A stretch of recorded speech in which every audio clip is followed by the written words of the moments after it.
구약 성경 시편 32편 6절과 7절 말씀 함께 봉독하도록 하겠습니다.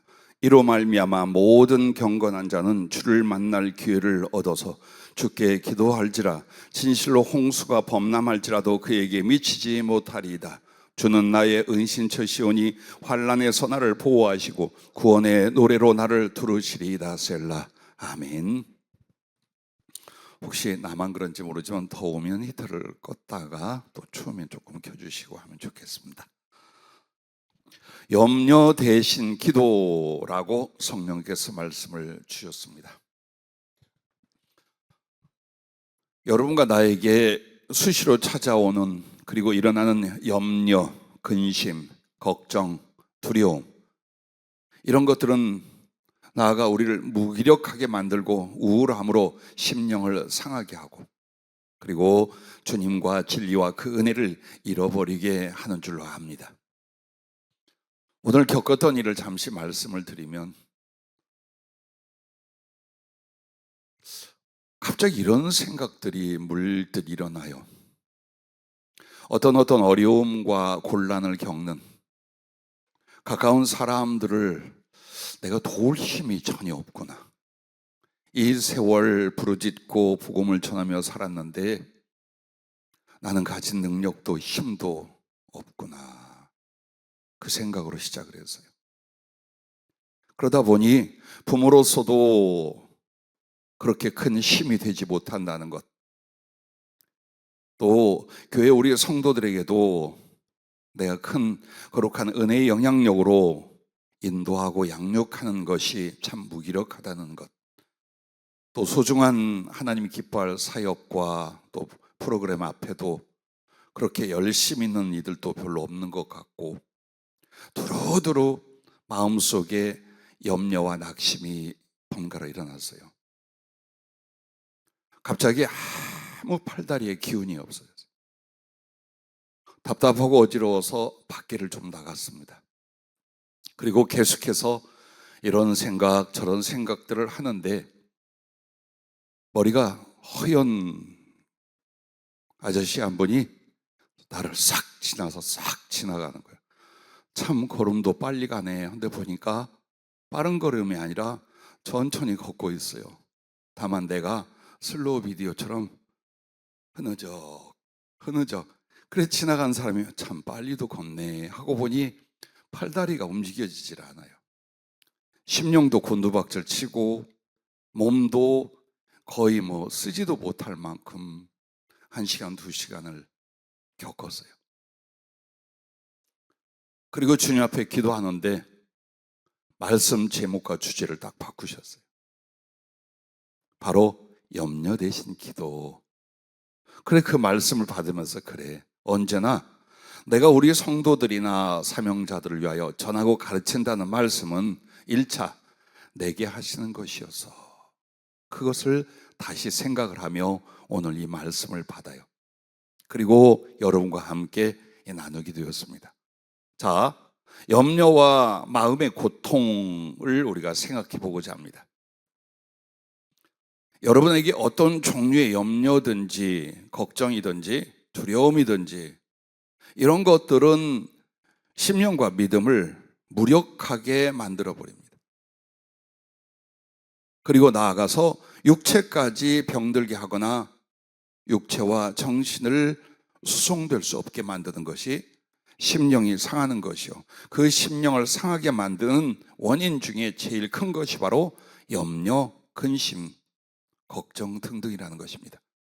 잠언 15장 13절에 보면 마음의 즐거움은 얼굴을 빛나게 하여도 마음의 근심은 심령을 상하게 하느니라 라고 하는데, 17장 22절에는 이렇게 말씀합니다. 마음의 즐거움은 양약이라도 심령의 근심은 뼈를 마르게 하느니라. 즉 여러분과 나에게 생명이 어디서 나냐? 마음에서 난다 이 말이에요. 근데 그 마음속에서 무엇이 우리의 생명을 주관하며 수성시키느냐? 기쁨이라는 것입니다. 그런데 이 하나님이 주신 은혜와 생명의 기쁨을 앗아버리는 것이 바로 마음의 근심과 염려요. 그것은 심령을 상하게 하고 나아가 뼈를 마르게 한다. 외국 사람들, 유럽이나 미국 사람들이 암에 걸리면 이렇게 생각한답니다. 이제부터 나는 이 병을 치료하고 싸워야 돼. 그래서 선포하고 잘 먹고 운동하고 열심을 낸답니다. 그런데 의사가 하는 말, 우리나라 사람들은 암을 발견하면 바로 이렇게 한다. 난 이제 죽는구나 하고 이것도 못하고 저것도 못한답니다. 우리는 우리의 어떤 상황이나 일어나는 일들에 대하여 어떤 자세를 갖는가, 이것이 바로 심령이 살고 믿음이 세워지고 심령이 상하고 믿음이 부서지는, 그리고 육체도 역시 그것을 따라가게 되는 것을 성경은 자세히 가르쳐주고 계십니다. 또한 이 염려 그리고 두려움은요, 믿음을 무너뜨립니다. 나의 마음만 상했지 믿음은 그대로야. 그렇지 않아요. 하나님을 향한 그 안에서 믿음이나 오늘 우리의 심령이라는 상태나 똑같습니다. 그러므로 마태복음 6장 30절부터 주님이 이 말씀을 하잖아요. 오늘 있다가 내일 아궁이에 던져진 들풀도 하나님이 이렇게 입히시거든. 하물며 너희 일까 보느냐? 믿음이 작은 자들아. 믿음이 작다, 믿음이 줄어든다는 건 뭡니까? 당장의 일들과 현안을 걱정하고 근심하는 것, 그것이 바로 믿음을 무너지게 하거나 믿음이 없는 상태로 가게 한다는 말입니다. 그러므로 염려하여 이르기를 무엇을 먹을까, 무엇을 마실까, 무엇을 입을까 하지 말라. 왜? 하나님이 이것들이 너무나 필요한 걸 잘 알고 계시고 구주 예수 그를 주시니까 이것조차 함께 주시 않겠느냐고 주님이 사랑으로 말씀하기 때문인 줄로 압니다. 또한 주님이 믿음이 작은 자 혹은 믿음이 없다는 말을 마태복음 14장 30절로 또 합니다. 바람을 보고 무서워 빠져가는지라 소리질러 이르되 주여 나를 구원하소서 하니 베드로가 예수께서 즉시 손을 내밀어 그를 붙잡으시며 이르되 믿음이 작은 자여 왜 의심하였느냐. 자, 그 의심이 어디에 왔습니까? 염려와 두려움에서 왔습니다. 즉 우리의 심령을 상하고 망치게 하는 것과 우리의 믿음을 무너뜨리며 줄어지게 만드는 것이 무엇이라? 염려, 걱정, 근심, 두려움이라는 것입니다. 우리는 성경에 참 안타까운 일들과 사람들을 봅니다. 초대 왕이었던 이스라엘의 사울입니다. 그는 염려와 두려움에게 잡혀 먹힌 자가 되고 맙니다. 그가 왜 귀신에게 사로잡히며 미움과 분노 그리고 하나님을 거역하여 결국 폐위당하고 스스로 자기라는 영혼과 인생의 패자가 되었느냐. 그에 대한 이야기를 자세히 보면 딱 하나요. 염려와 두려움이었다는 거예요. 사무엘상 13장 5절부터 보면 블레셋 사람들이 이스라엘과 싸우려고 모였는데 병거가 3만이요 마병이 6천 명이요 백성은 해변에 모래같이 많더라. 아마도 그 블레셋만이 아니라 블레셋과 함께하는 이들의 연합대군이었던 것 같아요. 그런데 이스라엘 사람들이 위급함을 보고 절박하여 이렇게 합니다. 굴과 수풀과 바위 틈과 음이란 곳과 웅덩이에 숨으며 벌벌 떨게 됐다는 겁니다. 그래서 모든 백성은 떨더라, 겁먹고 벌벌 떨더라고 말합니다. 그런데 사울은 사무엘이 정한 기한대로 이레 동안을 기다렸으나 사무엘이 길갈로 오지 아니했습니다. 자, 그때의 영적 지도자가 사무엘이었어요. 이제 막 그래서 평범한 청년이었던 사울을 왕으로 세웠지만 그에게는 권력도 리더십도 많은 사람의 존경의 따름도 아직은 형성이 안 돼 있었어요. 그럼 이제 사무엘이 와서 말씀을 선포하고 하나님 앞에 번제를 드리고 이렇게 해서 출정을 해야 되는데 일주일을 기다렸는데도 안 오는 거예요. 그래서 어떻게 했느냐? 자기가 직접 제사장이 아님에도 하나님의 말씀을 거역하며 번제를 드리게 됩니다. 왜냐하면 사울은 이 사무엘을 기다려도 오지를 않는데 백성들이 흩어지는지라라고 나옵니다. 사람들이 흩어지면 이 전쟁을 치를 수가 없는 거예요. 그렇게 되면 멸망하게 되고 죽임을 당할 것이고 라는 염려와 두려움이 급습합니다. 그러자 절대로 하면 안 될 하나님의 제사장들만이 당시 사무엘이 마땅히 했어야 될 번제를 자기가 직접 하면서 사람들을 붙잡아 두려고 했습니다. 자, 이 일에 대하여 사무엘에게 큰 책망을 받게 됩니다. 사무엘이 사울에게 이르되 왕이 망령되이 행하였도다. 왕이 하나님 여호와께서 왕에게 내리신 명령을 지키지 아니하였도다. 그리하였더라면 여호와께서 이스라엘 위에 왕의 나라를 영원히 세우셨을 것이거늘 지금은 왕의 나라가 길지 못할 것이라. 여호와께서 왕에게 명령하신 바를 왕이 지키지 아니하였으므로 여호와께서 그의 마음에 맞는 사람을 구하여 여호와께서 그를 그의 백성의 지도자로 삼으셨느니라. 자, 이 저주 같은 상황이 어떻게 왔습니까? 쳐들어오는 블레셋 대군을 보고 마음속에 염려와 두려움이 교차했어요. 그것도 겁이 나고 염려가 되는데 사무엘은 오지를 않아. 그래서 사람들은 다 떠나가.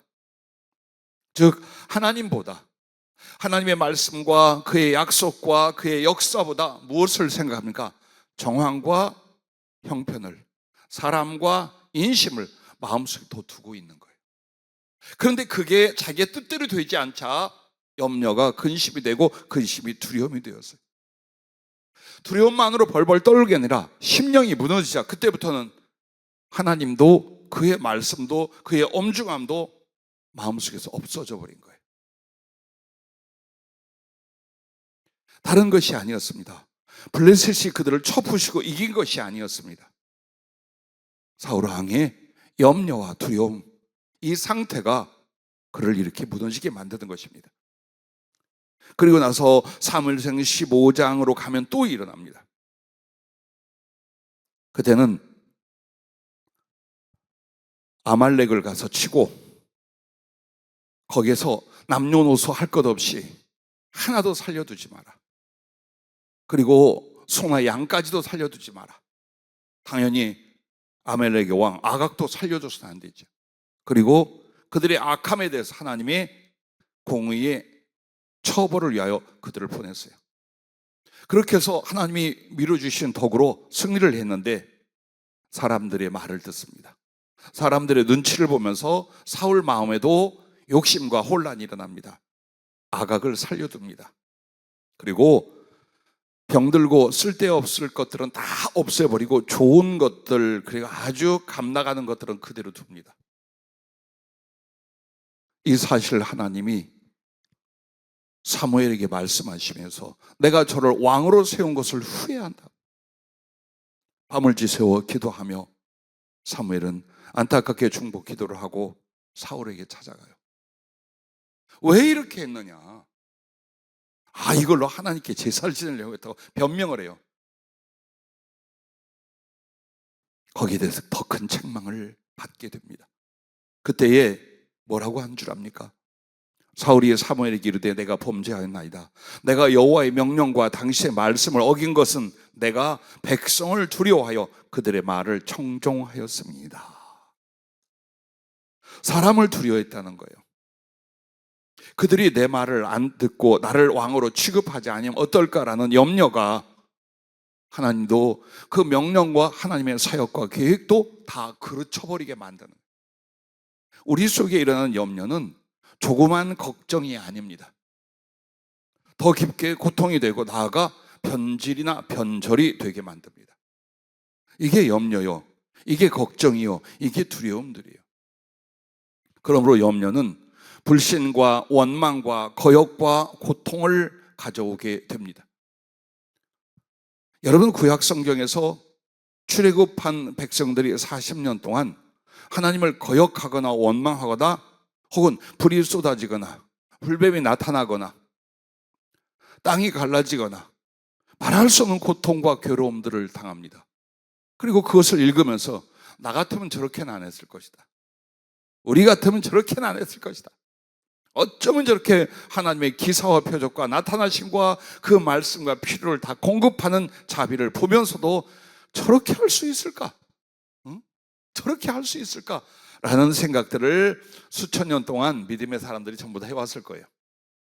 그런데 자세히 보면 단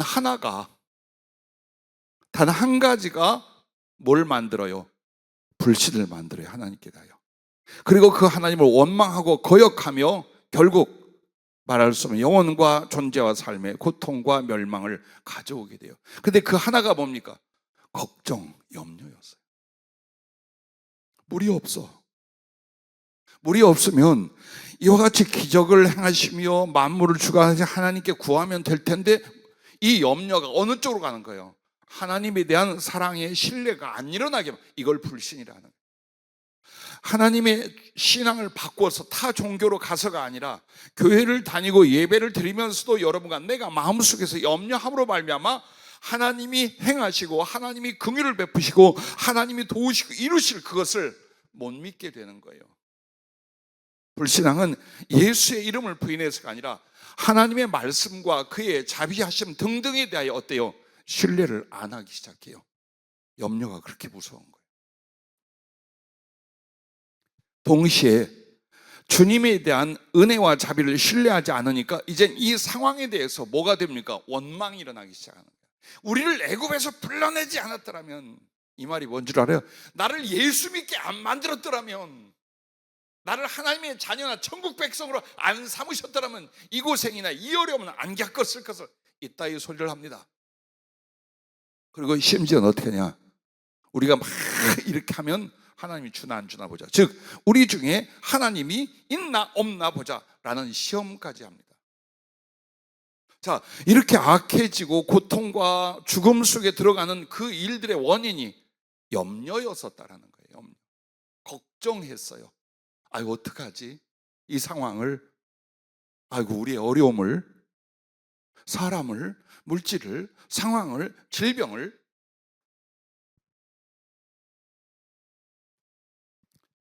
자, 이스라엘 백성이 왜 40년 있었습니까? 열흘에서 보름이면 가나안 땅에 들어갈 수 있는 시간이에요.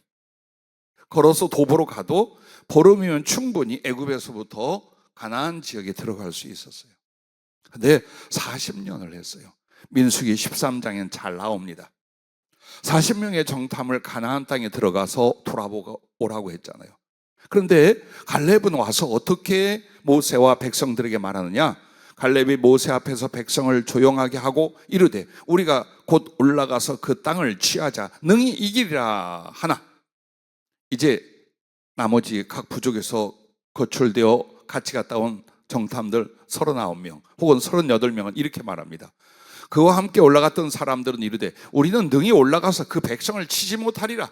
그들은 우리보다 강하니라 하고 이스라엘 자손 앞에서 그 정탐한 땅을 악평하여 이르되 우리가 두루 다니며 정탐한 땅은 그 거주민을 삼키는 땅이요 거기서 본 모든 백성은 신장이 장대한 자들이며 거기서 네피림 후손인 아낙 자손의 거인들을 보았나니 우리는 스스로 보기에도 메뚜기 같으니 그들이 보기에도 그와 같을 것이라. 온 회중이 소리를 높여 부르짖으며 백성이 밤새도록 통곡하였더라.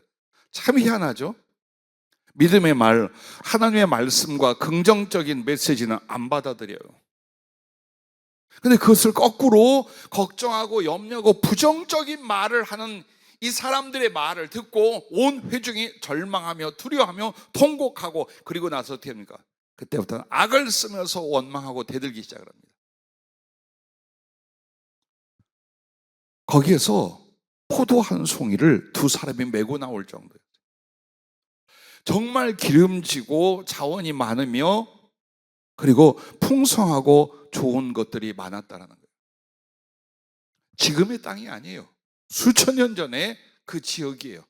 지금은 뭐 모래땅 허허벌판이지만 그때는 그렇지 않았어요. 그리고 거기에서 정말 거인의 족속이 있을 수도 있고 강한 군대들이 있을 수도 있어요. 가나안 지역은 7 부족이 연합되어 있는 지역이에요. 그래서 계산을 해보면 그들의 말이 그렇게 틀리지 않은 말일 수도 있어요. 여러분 모든 일을 사실이냐 아니냐 정확하냐 틀렸냐를 보지 마십시오. 하나님이 뭐라고 하시는가를 보십시오.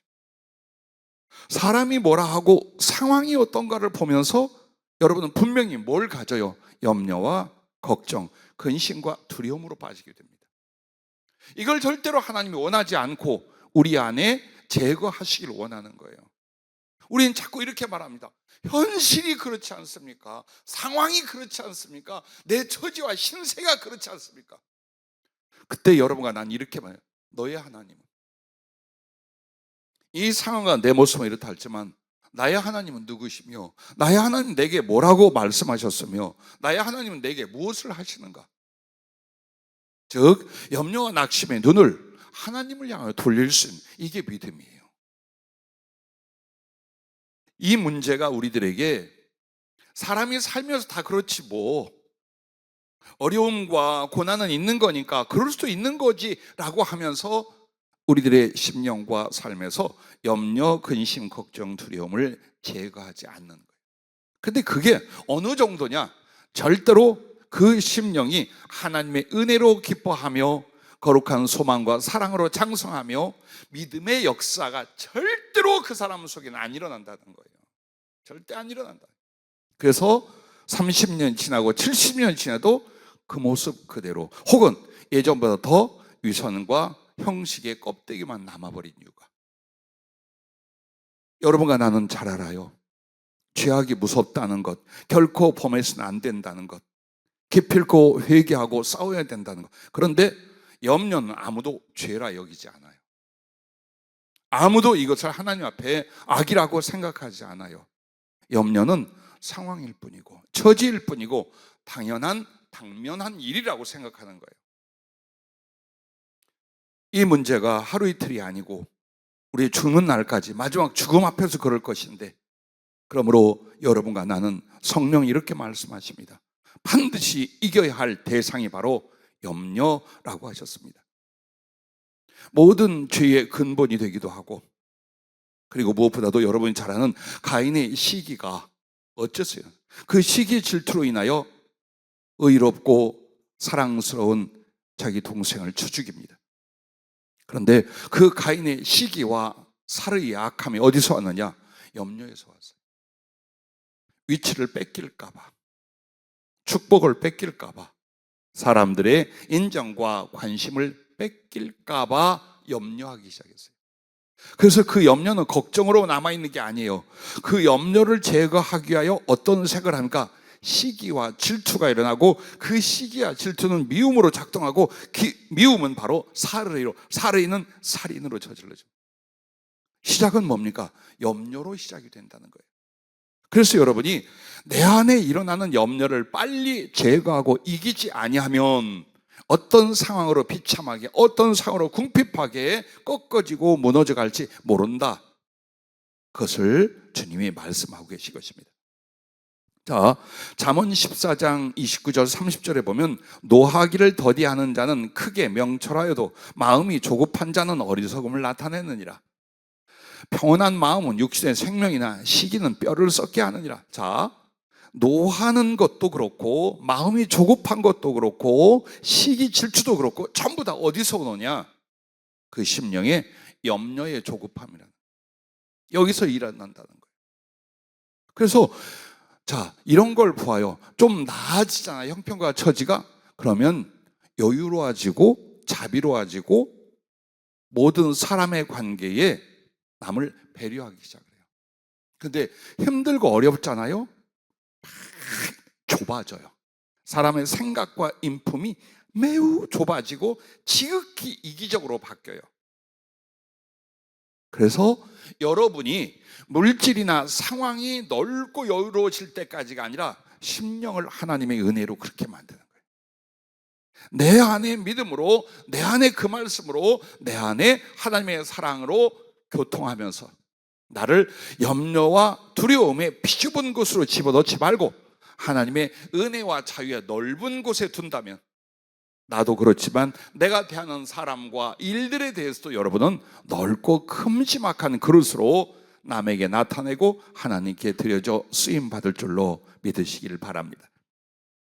그러므로 신앙인은 죄와 마귀를 이겨야 하듯이 염려도 반드시 이겨야 한다는 것을 잊지 마시기 바랍니다. 마태복음 6장 34절에 그러므로 내일 일을 위하여 염려하지 말라라고 했어요. 이제부터 염려하면 불순종과 거역과 불충이 되는 거예요. 내일 일을 위하여 염려하지 말라. 근데 염려하고 있어. 그러면서 성령의 은혜와 하나님의 들어쓰심과 하나님의 교통이 일어나기를 바라는, 아니 그 염려가 다 막아버린다는 거예요. 내일 일은 내일이 염려할 것이요 한날의 괴로움은 그날로 족하니라. 많은 세월 동안 이 말을 잘못 해석해서 말했죠. 내일 일은 내일 염려할 것이 아니, 내일 일은 내일 그 자체가 염려하라. 너건 상관없다 이 말이에요. 내일 일은 내일 가서 염려하라가 아니라 내일 일은 내일이 염려해. 왜? 그 내일은 안 돌아와요. 왜? 그 다음날 되면 또 내일이야. 그래서 영원히 돌아오지 않게 하는 거예요. 내일이 염려하게, 그 말은 여러분이 염려할 필요가 없다. 염려는 영원히 떠나보내라 라고 주님이 그 말씀을 한 거예요. 왜 이렇게 염려에 대해서 말씀을 많이 하셨을까요? 빌립보서 4장 6절에 보면 이렇게 말합니다. 아무것도 염려하지 말고, 아무것도 염려하지 말고. 그래서 여러분 속에 근심이나 걱정, 염려가 들어오면 바로 뱉어버리는 거예요. 자꾸만 마음속 깊이 그것을 두고 하면 영육간에 무너지고, 믿음도 소망도 사랑도 충성도 무기력해지고, 정신이 병이 나고 육체도 병이 나고 삶은 파괴된다. 염려는 이와 같은 것이다. 반드시. 그렇다면 여러분과 내가 일어나는 걸 어떻게 해요? 부딪히고 있는 거, 다가온 상황들에 당연히 염려할 것밖에 없는데 어떻게 할까요? 그래서 이제는 성령으로 염려를 이기려면 이걸 이제 말씀드리려고 합니다. 염려를 어떻게 이기느냐? 첫째, 범사에 감사하는 것입니다. 빌립보서 4장 6절 7절에 아무것도 염려하지 말고, 그 다음에 그 염려하지 않을 수 있는 은혜를 이렇게 말합니다. 다만 모든 일에 기도와 간구로 너희 구할 것을 감사함으로 하나님께 아뢰라. 기도해라. 그런데 그냥 기도하면 안 돼요. 염려가 닥쳐올 때 감사함으로 그걸 말씀하는 거예요. 그래서 데살로니가전서 5장 16절부터도 항상 기뻐하라, 쉬지 말고 기도하라, 그리고 범사에 감사하라. 이것이 그리스도 예수 안에서 너희를 향하신 하나님의 뜻이니, 그 하나님의 뜻이 왜 있습니까? 어떤 것입니까를 모른다 할지라도 이것은 바로 우리를 위한 축복, 우리를 구원하는 하나님의 은혜라는 거예요. 그래서 항상 기뻐하고 쉬지 말고 기도하고 범사에 감사는 한 세트예요. 요거 하나 빠지면 이제 못하는 거예요. 기쁨이 없이 감사할 수 없어요. 감사 없이 기쁨이 안 와요. 기도 없이 감사 없고 기도 없이 기쁨 없어요.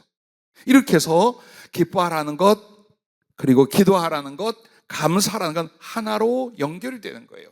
자, 나는 오늘 특별한 은혜를 받은 게 이 성경 구절을 읽다가예요. 범사에 감사함은 주님과 그 말씀을 찬양하는 거지. 시편 56편 10절에 보면 내가 하나님을 의지하여 그의 말씀을 찬송하며 여호와를 의지하여 그의 말씀을 찬송하리다. 내가 하나님을 의지하였은즉 두려워하지 아니하리니 사람이 내게 어찌하리까. 자, 여러분과 나에게 하나님께 대한 감사와 찬송의 대상이 하나님이에요. 근데 여기 시편 기자는 뭐라냐? 그의 말씀을 찬송하며. 왜? 하나님의 형상도, 하나님의 존재도, 하나님과 나의 관계도 무엇을 통해 하셔요? 말씀을 통해 하셔요. 그래서 여러분과 내가 아버지 하나님 이렇게 감사하고 주님 이렇게 감사합니다 할 때에 그 감사의 이유와 내용이 뭐냐 이거예요. 주신 말씀들이에요. 그래서 여러분의 감사는 어디에서 나와요? 주시는 그 말씀을 기억할 때, 묵상할 때, 적용할 때 감사가 일어난다 이 말이에요. 그냥 한번 감사해보자, 뭐 일어나야 말이지. 감사하자, 감사합니다 말은 하는데 감정은 일어나질 않아요. 그러나 내가 감사할 하나님이 나에게 무엇을 어떻게 하셨고 무엇을 약속하시고 어떻게 함께하는가가 그의 말씀을 통해 주어졌다 이 말이에요. 그래서 그 말씀을 다시 한번 내가 깨닫고 기억하고 적용할 때 진정한 감사와 찬양이 주를 향하여 일어나게 된다. 그걸 말씀하고 계십니다. 그래서 여러분과 나에게 오늘 항상 우리들이 주님 앞에 감사할 때 어떻게 하냐? 바로 여러분과 나는 하나님 말씀을 기억하는 거예요. 그게 예수님을 기억하고 그 은혜와 사랑을 기억하는 거예요. 그래서 여러분과 나에게 시편 57편 3절은 이렇게 말해요. 그가 하늘에서 보내사 나를 삼키려는 자의 비방에서 나를 구원하실지라. 어떻게? 하나님이 그의 인자와 진리를 보내시리로다.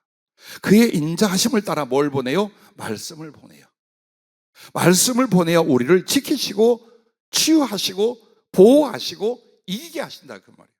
그래서 여러분은 무엇을 생각하라? 나에게 일어난 일들과 현상과 내가 겪은 것들이 아니라 그가 나에게 주신 말씀들을 기억한다면 충분히 감사하고 영광 돌리고 찬양할 수 있는 하나님을 경외함이 여러분 속에 일어나더라. 그냥 감사하려고 하니까 감정이 빠지고 중심이 빠진 헛소리의 감사밖에 나오지 않았더라. 그걸 말합니다. 동시에 범사에 감사하는 것은 어떻게 하느냐? 주 예수의 이름으로 모든 일이든지 말이나 모든 것들을 어떻게 해요? 예수의 이름으로 하는 것이라. 이걸 또한 깊게 깨달았습니다. 자, 여러분과 내가 잘 아는 골로새 3장 17절에는 이렇게 말합니다. 또 무엇을 하든지 말에나 일에나 다 주 예수의 이름으로 하고 그를 힘입어 하나님 아버지께 감사하라. 말을 하고 행동을 하고 어떤 일을 할 때도 예수의 이름으로 하라. 그게 감사하는 거다. 그게 뭡니까? 하나님이 주신 것이요, 주님이 주신 것이요, 주님이 주신 것으로 주님을 위하여 주님의 손으로 내가 이걸 합니다.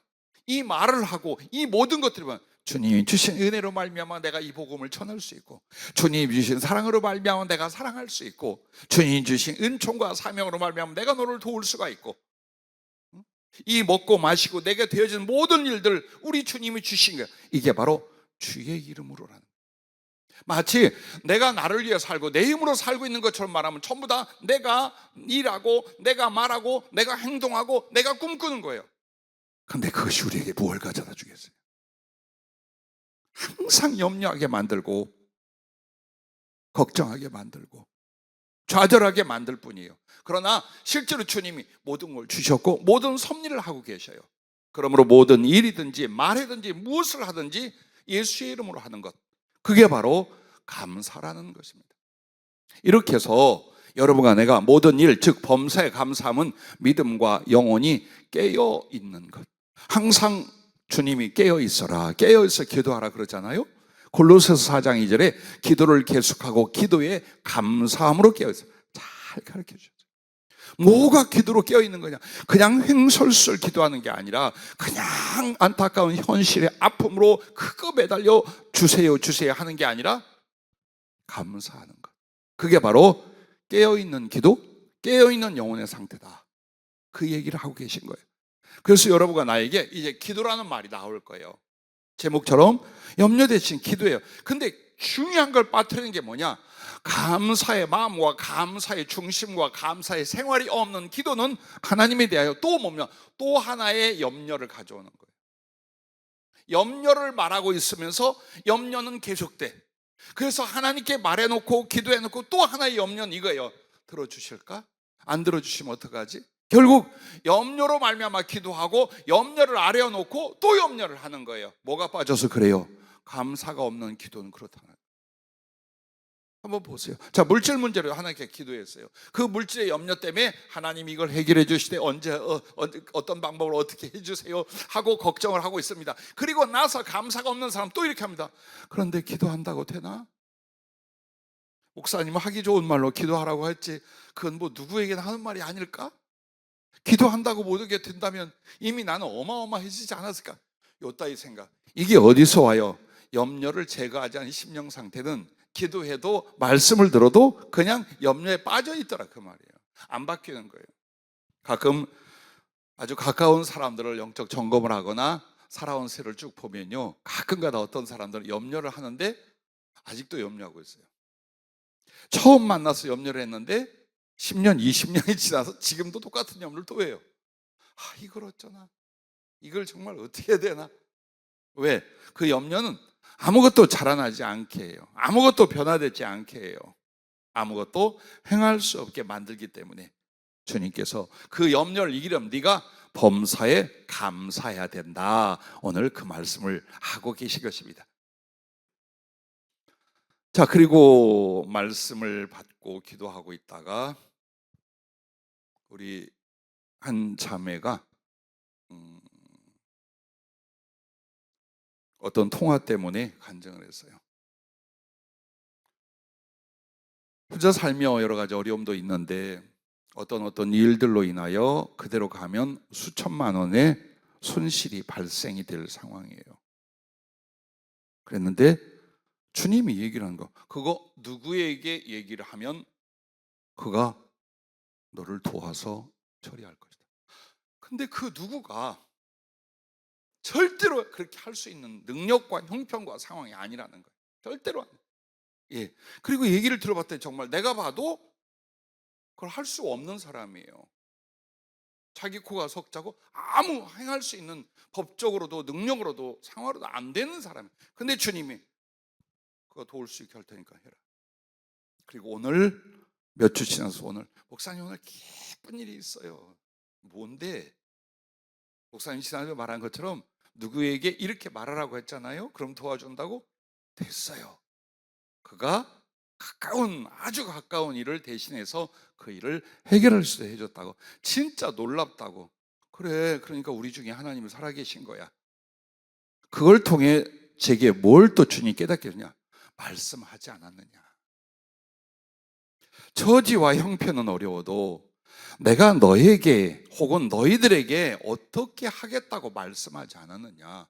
그러면 그 말씀을 믿고 감사하며 기도하면 되지, 왜 자꾸 끌어당겨 염려하고 걱정하고 그 속에서 갇혀서 조금도 변화되지 못하고 자라나지 못하고 사랑과 충성하지 못하고 그러다 죽을래?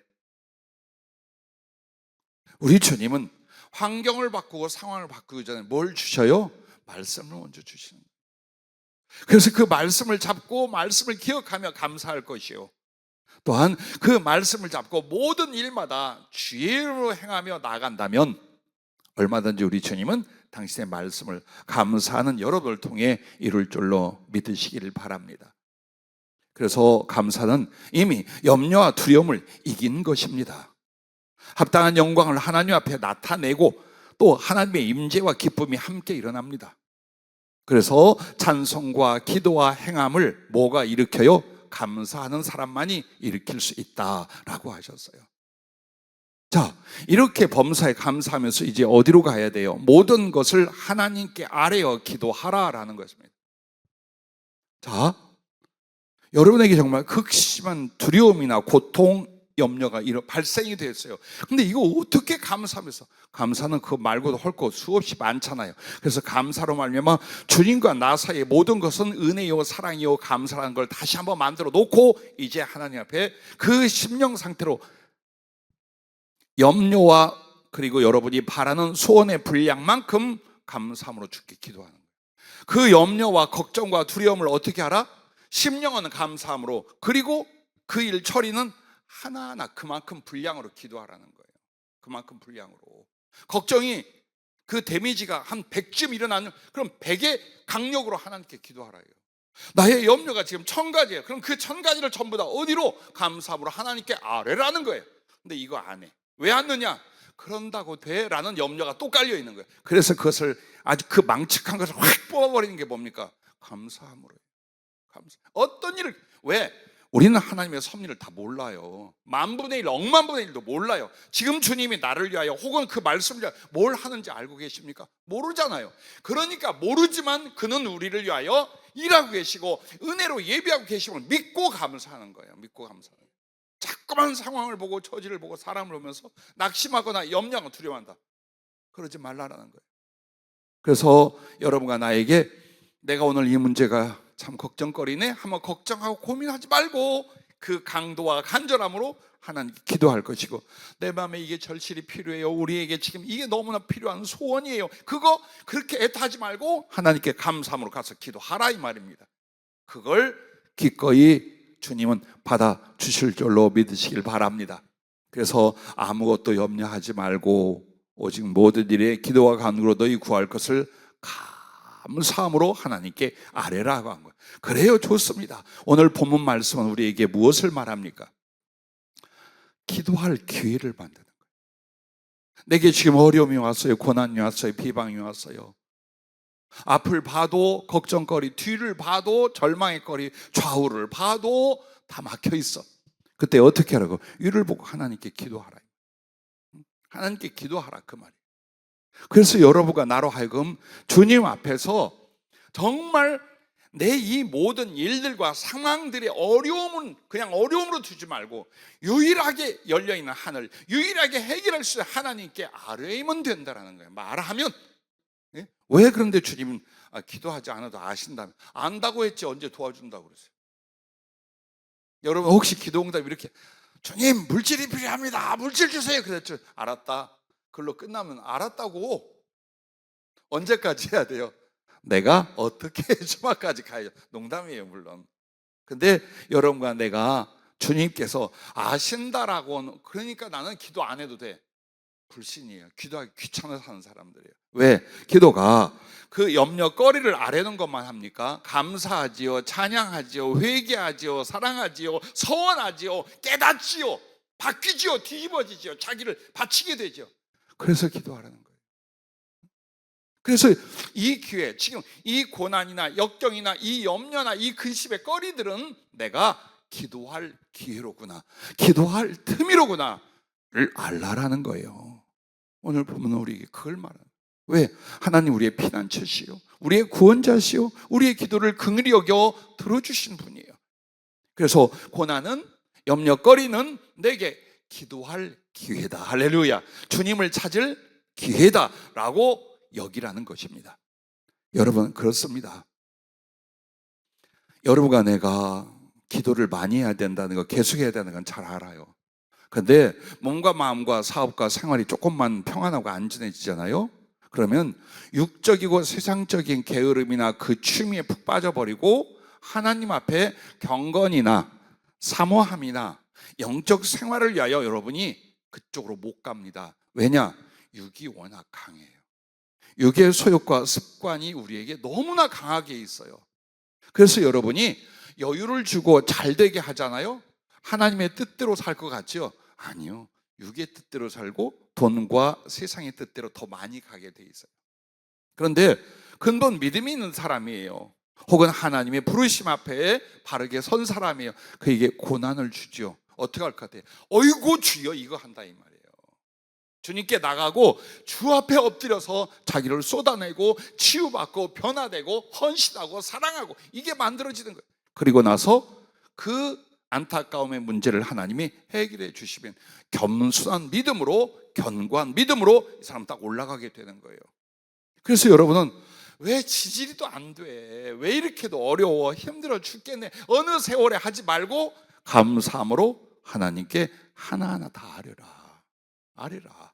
그러면 주님이 가장 좋은 것을 가장 좋은 때에 여러분을 위하여 이루어 줄 줄로 믿으시기를 바랍니다. 할렐루야.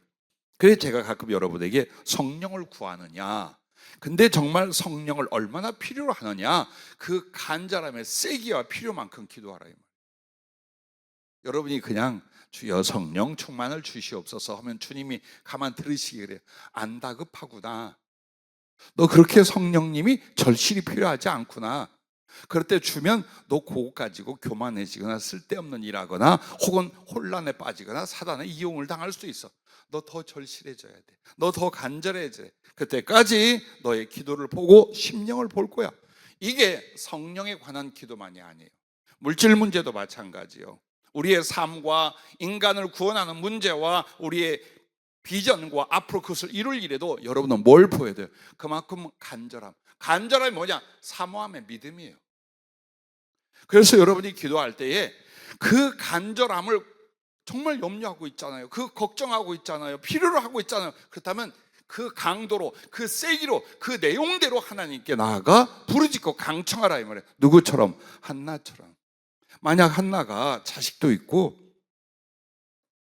남편의 사랑 충분히 받고 아무도 그를 깔볼 수 없는 위치에 있었다면 그렇게 목숨 걸고 기도했겠어요? 그렇게 서운하고 자식을 바치기로 하나님께 맹세했겠어요? 안 했어요.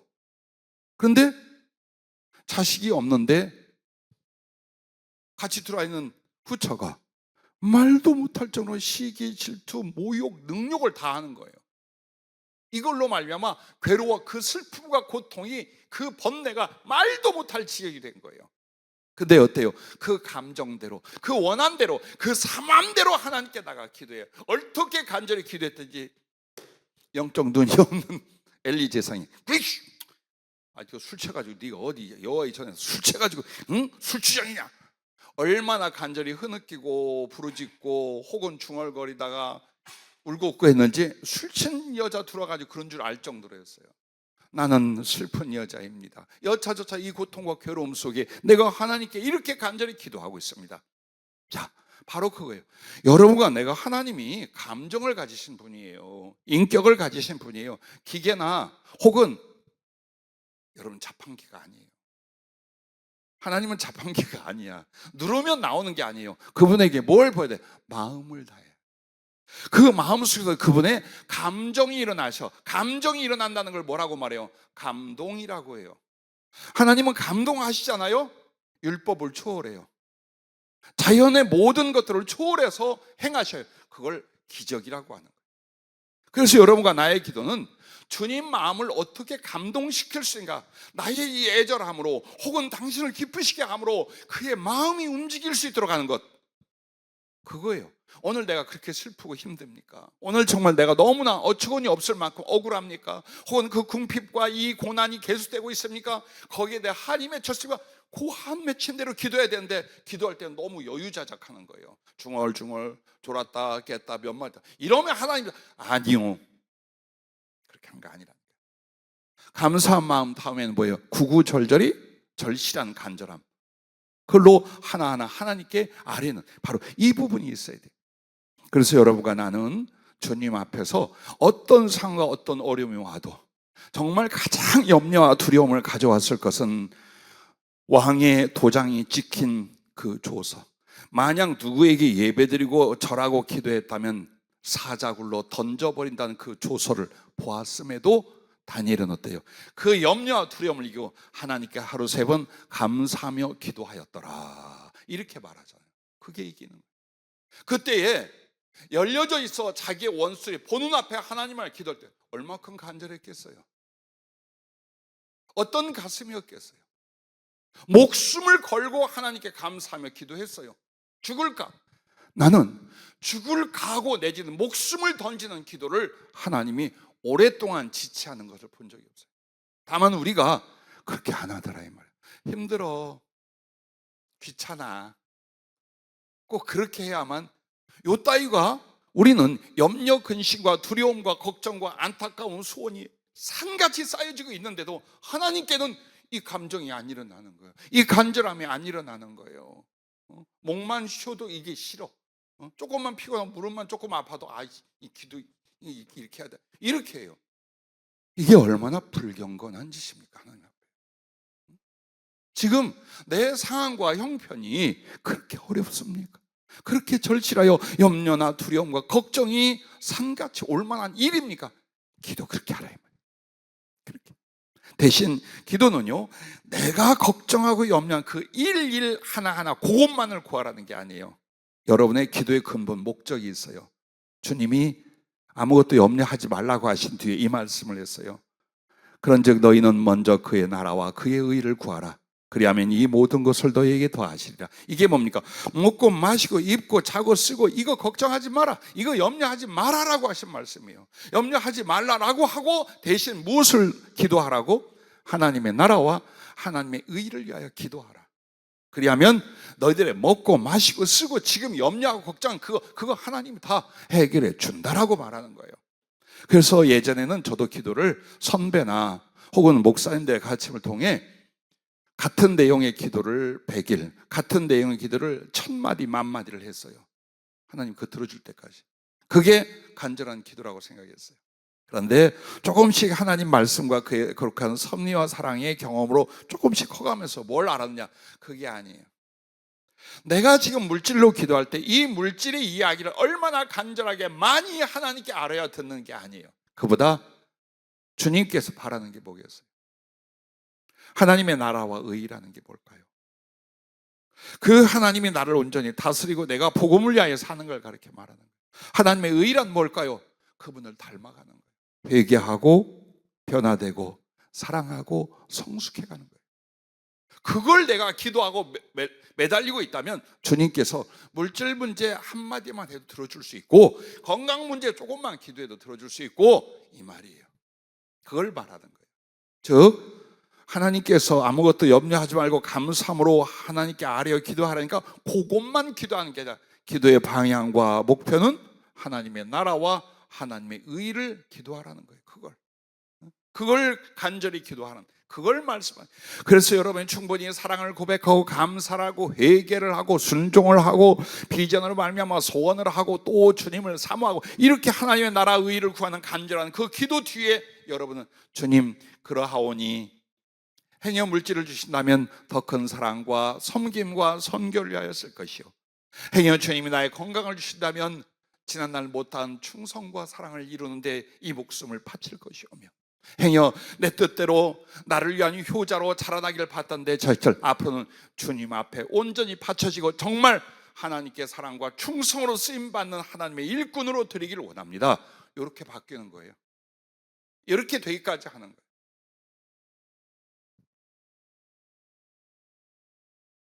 여러분과 나는 염려로 말미암아 고통이 오고, 염려로 말미암아 낙심이 오고, 염려로 말미암아 비틀어진 신앙 상태가 옵니다. 여러분과 내가 이것을 이겨야 돼요. 정말 염려거리, 걱정거리다 할렐루야 하고 기도할 기회, 은혜 받을 기회로 만들어갈 수 있기를 바라요. 성경에 이 사람들을 기억해 보십시오. 슬픔과 괴로움을 기도로 이긴 한나의 이야기, 그리고 분노와 미움과 낙심을 기도로 승화시키는 사무엘. 왜 사무엘에게 왕을 달라고 했어요? 사무엘을 배반한 거예요. 그런데 하나님이 이렇게 말해요. 너를 버린 게 아니라 나를 버린 것이다. 즉 하나님과 사무엘을 배반하고 저버린 이스라엘 백성들을 향하여 어떤 분노가 있었겠어요? 어떤 절망이 있었겠어요? 어떤 미움과 증오가 일어났겠어요? 사람으로서 당연히. 근데 그걸 뭘로 이겼냐? 내가 여호와 앞에 기도를 쉬는 죄를 결코 범하지 않겠다. 사무엘상 12장에 나온 말씀, 그게 배경이 뭐냐? 그 배경이야. 그렇게 왕을 구하고 하나님과 자기를 향하여 변절된 이스라엘 백성들 앞에서 자기는 뭐라고 하냐? 기도 쉬는 죄를 범하지 않겠습니다. 왜? 기도 쉬었다 하면 이스라엘이 어떻게 될 수도 있고 상황이 어떻게 될수, 더 중요한 거냐? 심령을 지킬 수가 없어요. 이 배반자들, 이 비겁한 자들, 이 이기적인 자들, 이 불신자와 같은 이 사람들을 그는 용도해야 돼요. 그들을 위하여 자기를 바쳐야 해요. 하나님의 뜻이 이루어질 때까지 모든 걸 소비하고 헌신해야 돼요. 근데 쳐다보면 그게 되냐 이거예요. 그 중심을 보고 그 행위를 아는데 그 꼴을 쳐다보면서 축복하고 사랑하고 온유하고 끝까지 함께, 이게 되냐? 근데 그걸 어떻게 해내요? 기도로 말미암아요. 그걸로 승화되고 그걸로 변화되고 그걸로 자기의 염려와 혹은 원한과 분노 등을 이겨가는 것을 봅니다. 그리고 사울 왕이 그렇게 하나님께 범죄하고 잘못해서 하나님이 그를 센 걸 후회한다 할 때 그 역시 하나님과 같은 마음, 하나님을 향하여 아각을 직접 쳐 죽였어요, 사무엘이. 그러면 가서 사울 왕 쳐 죽일 수 있어요. 네가 하나님을 저버리고 이스라엘의 원수가 돼, 넌 내 손에 죽어라도 할 수 있어요. 그런데 그 미움이나 그 분노나 그 걱정에 쌓이지 않은 게 뭡니까? 밤새도록 여호와께 부르짖어 기도하였더라. 이 부분이 어떤 거예요? 사람이 사람의 이상의 것을 이루는 건 하나님의 은혜밖에 없어요. 그런데 그 은혜가 언제 오느냐? 바로 그 염려를 혹은 그 미움을 혹은 그 상황을 하나님께 간절히 매달려 기도하며 그의 뜻을 바랄 때, 바로 이 부분이. 여러분 잘 아는 모세 어때요? 하나님이 얼마나 분노하셔서 이스라엘 몇 번을 다 갈아엎어 다 죽여 없애버리고 너를 통해 민족을 세우겠다고 하셨어요. 그게 한 번이 아니에요. 얼마나 못돼 처먹었으면, 얼마나 악하고 얼마나 배반을 잘하면 그랬겠어요. 그런데 하나님도 인정을 해. 그러면 좋다, 이 기회에 저 지긋지긋 악하고 못된 것들을 없애버리고 정말 선하고 착하고 하나님의 뜻대로 또 나의 기쁨과 영광이 될 그런 나를 통한 민족을 한번 만들어보자. 이거 주의 뜻 저버린 게 아니거든요. 그럼에도 그들에 대한 긍휼, 연민, 사랑, 그걸 지키고 싶었어요, 하나님 앞에. 그래서 그는 항상 부르짖고 기도하고 금식하고, 금식과 부르짖고 기도하는 이걸로 인하여 하나님을 바꾼 게 아니에요. 자기를 바꾼 거예요. 자기 속에 있는 절망과 염려, 걱정, 혹은 미움과 분노 등등, 이걸 뭘로 이겨요? 하나님의 기도함으로 이겼던 거예요. 그래서 여러분과 나에게 기도가 생명이라는 것이 그거예요. 기도 없이는 이 염려를 이길 수 없고, 기도 없이는 이 분노나 미움을 이길 수 없고, 기도 없이는 그 시기 따위를 이길 수가 없고, 기도 없이는 닥쳐와 있는 이 환경을 절대로 우리가 이길 수가 없어요. 그래서 여러분이 힘들고 어려움으로 인하여 하나님의 기도의 기회를 얻었거든 감사함을 일으키십시오. 10배 이상으로, 100배 이상으로 내가 염려가 많을수록, 어려움이 많을수록 감사의 이유와 감사의 감동과 감사의 사례와 헌신이 100배로 많아지게 하십시오. 난 여러분들에게 나이 젊어서는 잘 말 안 하다가 나이 먹으면서 헌금 얘기를 잘해요. 왠 줄 알아요? 교회가 어려워서? 아니요. 내가 내 성도들과 동지들에게 물질 헌신을 많이 가르치지 않았더니 가난하더라 이 말이에요. 이유는 딱 그 하나밖에 없어요. 넉넉하지 않더라 이 말이에요. 수십 년 지나와 봤더니. 중심은 어떤지 모르겠어요. 그런데 그렇게 정말로 영혼의 부요, 물질의 부요로 사랑의 부요를 이룰 수 있는 상황으로 가지 못하더라 이 말이에요. 감사도 마찬가지예요. 여러분이 그냥 주님 앞에 감사할 거리가 뭐지? 이렇게 하는 감사, 깨달아 하는 감사, 그리고 그 감사를 살해할 줄 아는, 헌신을 하든지 물질을 드리면서까지 이 감사 표현 10배, 100배가 커져요. 마음속에 믿음도 감사도 주님을 향한 사랑도 확 일어나게 돼요. 그래서 철모로던 청년 시절에는 성령이 제게 물질 드릴 것을 강력하게 지적하던 많은 시간들이 있었어요. 정말 어려워. 이거 아니면 이제 다시는 어떻게 할 수가 없는 상황이에요. 근데 그런 게 생겼어. 그때 주님은 딱 내게 감사해라. 어떻게 할까요? 11종 했고 하잖아요. 다 드려봐라. 다 드리면 난 다시는 이 일이 내게 일어나지 않을 텐데 이 상황과 이 관계 다 무너지고 없어요 하는 상황에 네가 정말 감사한다. 다 드려봐라. 그리고 나서 내게 돌아온 것은 말할 수 없이 커요. 근데 첫째가 뭐냐? 그렇게 하죠. 며칠을 울어요. 여기에서 우러난 감사가, 여기서 일어난 당신은 나를 어떻게 살렸어요? 나를 어떻게 구원하셨어요? 내게 어떤 사랑을 주셨어요? 근데 나는 그 얼마 안 되는 것 헌금 드리려고 하니까 이거 고민하고 염려해요. 그런데 그걸 넘어서서 그리고 나면 우리 주님이 주신 은총과 사랑과 내가 감사했던 거에 대하여 감사가 말도 못하게 일어나는 거예요. 그 감동이, 그 기쁨이 정말 목숨이라도 바칠 것 같은 사랑의 작정이 일어나요. 그래서 여러분과 내가 하나님께 감사하여 기도한다 할 때 감사 몇 마디 하라는 게 아니에요. 감사가 진실하게 드려지며 그 염려거리와 그 소원의 거리를 정말 절실하게 기도해봐라. 그 감사가 하나님께 유효하여 연락될 것이요, 그 기도가 진실하여 하나님께 받아들여질 것이요. 그러면서 그 가운데서 여러분과 나는 어떤 일이 벌어질까요? 주님과 사랑의 교통을 인하여 큰 성장을 이루게. 나는 우리 젊은 청년들, 또 주의종으로 가고 있는 이들, 우리 동지 목사님들 모두 나와 함께 이런 생각을 갖길 바라요.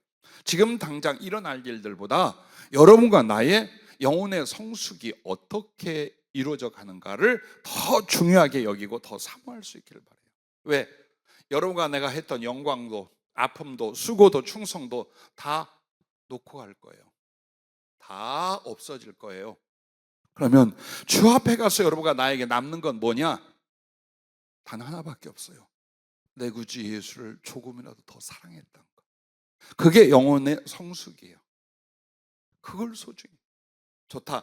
내게 큰 일을 맡기실 수도 있고 내게 어떤 영광을 보게 하실 수도 있어. 그러나 능력과 초라함과 가난 속에 내가 십자가 밑에 엎드려 죽을 수도 있어. 근데 중요한 건 이 삶이 나를 더 주님을 사랑하게 했는가, 이 고난이 나를 더 주님을 사랑하게 했는가에 대한 가치관을 여러분이 가지셔야 돼요. 그걸 가져야 돼요. 그걸 놓치면 우리 신앙 자체가 아무 의미가 없는 거예요.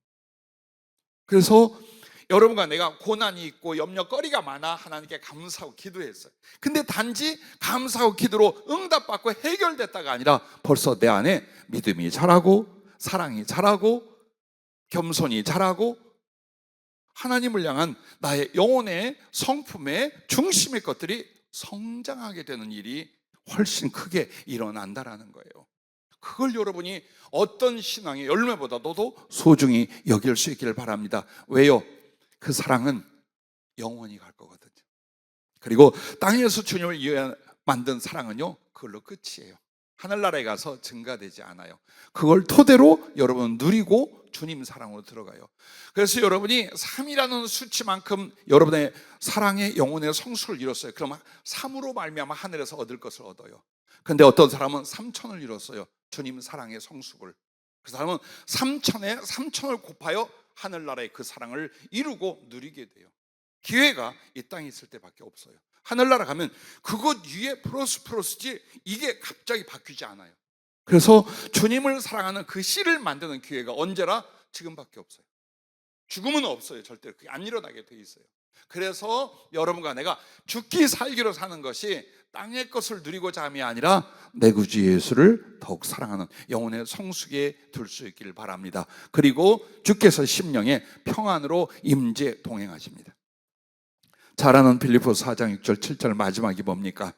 그리하면 모든 지각에 뛰어난 하나님의 평강이 그리스도 예수 안에서 너희 마음과 생각을 지키시리라. 자, 모든 지각에 뛰어난 이 지각이라는 건 여러분 잘 아시잖아요. 우리의 모든 감각들이에요. 그리고 우리의 지식과 그리고 육체적인, 한마디로 영혼과 육체가 충분히 깨달을 수 있게끔 해주신, 경험될 수 있게 해주신 데 탁월한 하나님이다 이 말이에요. 이 말은 바로 여러분의 마음과 생각을 하나님의 평강으로 지키신다. 이건 뭐예요? 하나님의 임재를 구구절절히 경험하게 한다는 거예요. 그래서 그 임재 가운데 하나님이 믿음을 주고 사랑을 주고 그리고 비전을 주면서 나로 하여금 그 염려와 두려움의 거리를 하늘 평화로 나의 마음과 생각을 지키게 만든다. 이게 아니 주님 상황이 해결이 돼야지, 물질이 해결이 돼야지, 이거 여러분 비교 안 돼요. 여러분이 그 물질 안고도 죽을 수 있고 그 상황이 해결돼도 고통 가운데 못 일어날 수 있어요. 중요한 건 여러분의 마음이에요. 이 마음에 주의 임재로 말미암아 평안이 일어나죠. 그거 아무것도 아니야. 이 일 아무것도 아니야. 감사할 일이고 사랑할 일이고 찬양할 일이야. 바꿔버린 거예요. 그래서 여러분 안에 심령의 평안이 오면 이제 다 사는 거예요. 다 살아나게 돼 있어요. 뿐만 아니라 보세요. 한나도 기도응답 전에 뭐가 있었어요? 정말 그렇게 간절히 기도한 걸 엘리 제사장이 이제 미안하니까 한 말 같아요. 엘리가 대답하여 이르되 평안히 가라. 이스라엘 하나님이 네가 기도하여 구한 것을 허락하시기를 원하노라. 이렇게 축복했어요. 그러자 이르되 당신의 여종이 당신께 은혜 입기를 원하나이다 하고 가서 먹고 얼굴에 다시는 근심빛이 없더라. 일부러 그랬다는 게 아니에요. 평안이 왔어요. 그렇게 하나님께 아뢰고 다 쏟아붓고 났더니 주의 종의 형식적인 축복일지라도 그에게는 뭐가 온 거예요? 하나님 말씀으로, 그 말씀을 통한 하나님의 임재가 자기 안에 일어난 거예요. 그래서 평안과 확신이 넘쳤어요. 그 일은 어떻게 됩니까? 전화위복이 되게 해요. 지금 여러분과 나에게 화가 된 것 같고 고난이 된 것 같고 궁핍이 된 것 같잖아요. 근데 반드시 이 과정을 거치면 그 화가, 그 고난의 것, 그 염려의 것들이 어떻게 해요? 축복으로 바뀌게 된다. 그래서 전화위복이 되게 하십니다. 이걸 로마서 8장 28절에 우리가 알거니와 하나님을 사랑하는 자 곧 그의 뜻대로 부르심을 입은 자들에게는 모든 것이 협력이 아니에요. 자꾸 누가 협력이라고 말해요. 협력과 합력은 완전히 단어가 달라요. 합력하여 선을 이루느니라. 할렐루야. 그래서 요셉이 그랬죠. 자꾸 등장하는 한나가 그랬죠. 다윗이 그랬죠. 다니엘도 그랬죠. 이제는 여러분과 우리 교회가 전화위복, 고난과 역경을 하나님께 감사하며 기도하며 당신을 향하여 나아갔더니 하나님이 그 말씀을 이루시는 거룩한 축복을 간증할 수 있는 교회와 여러분이 될 수 있기를 바랍니다. 기도하겠습니다.